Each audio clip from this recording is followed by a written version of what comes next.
Chapter 1. Tyler. $1 million. That's what I could make tonight if the party keeps up like this. I still couldn't believe I'd pulled it off. Weeks of planning, tens of thousands in cost, and untold laws broken, all to host a private high-stakes gambling night on board an abandoned freight ship that sat decaying in the old port. It was the absolute last place anyone would think to look for an ultra-exclusive party for the city's elite, which is why it was perfect. A raucous cheer erupted from the crowd. Everyone wore masks to protect their anonymity, including the staff, but as the master of ceremonies, I knew who they were.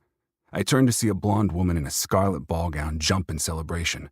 She must have hit it big, which was good for both her and me. As the bookie hosting this little soiree, my take-home was 10% of all winnings. And while, yes, $1 million might seem like a lot of cash, after all the bribes and payouts, I'd be lucky to even add a third of it, most of which would get reinvested into my next game night. But it was worth it.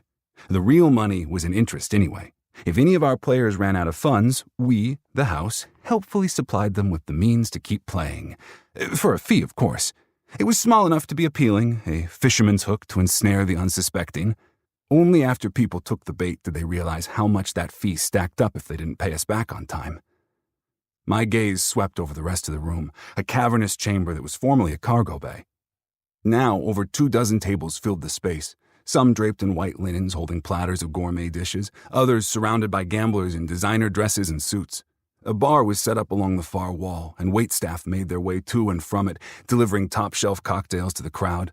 Soft light filtered down from chandeliers, glinting off jewels and champagne flutes in a way that lent a dreamlike quality to the scene. I sighed, thinking of the war of one-upmanship I was fighting with myself. Tonight was a triumph, a party to end all parties. But next time I'd have to come up with something even better, even more unexpected and exciting. My parties had to remain the most elusive and sought-after entertainment in this city. The wealthy, I'd learned, were a lot like spoiled children, easily distracted by the latest shiny object, and it took a lot to keep them clamoring for a spot at my tables. And to think, all this started in my college dorm room.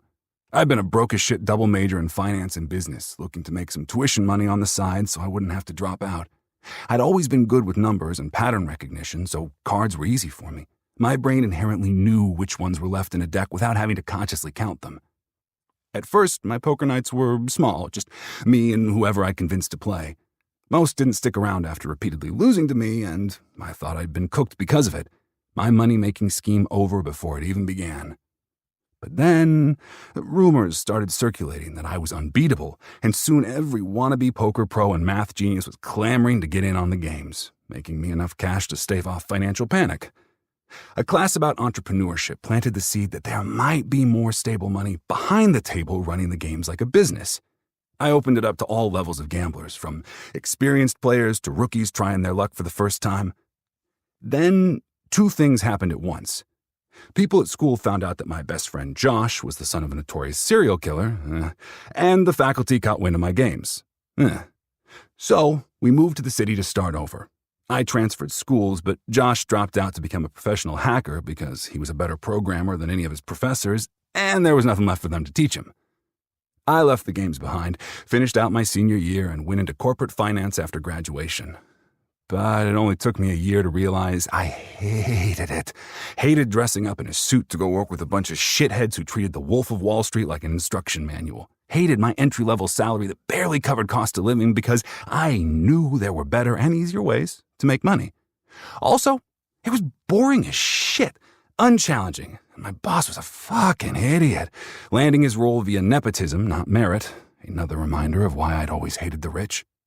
Quitting let me get back to my old ways. I started another poker night, building it back up from scratch. This time around, I let myself think bigger. I wasn't just in it to make money. I had an objective. Revenge. A target to pursue. Every game advanced my agenda, but tonight in particular was a massive move forward in bringing me one step closer to him. Another cheer sounded from a nearby blackjack game. This time, it was an art dealer who'd won. To his left, a hedge fund manager looked on with envy. To his right, a crime boss gave him a congratulatory slap on the back.